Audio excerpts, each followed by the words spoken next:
तल्लक्षणानि वाच्यन्ते नाना मत भेदात। नमस्कार मित्रों, ये जो सूत्र है ये नारद भक्ति सूत्रों का 15वां सूत्र है और आज के वीडियो में हम इस सूत्र को अच्छे से समझेंगे। तो आइए सबसे पहले इसके अर्थ को समझते हैं। तो जो सूत्र है वो कहता है तल्लक्षणानि अर्थात तो उसके लक्षणों को, वाच्यन्ते अर्थात कहते हैं, नाना मतभेदात अर्थात नाना मतभेद से। तो यहाँ पर मूल रूप से महर्षि नारद कह रहे हैं कि जो भक्ति है उसके लक्षणों को नाना मतभेदों से बताया जाता है।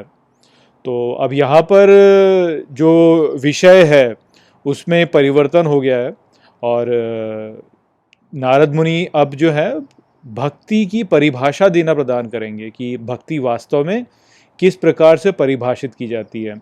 और उसी को लेकर के यहाँ पर वो केवल ये कह रहे हैं कि नाना मतभेदों से जो भक्ति है उसके लक्षणों को कहा गया है।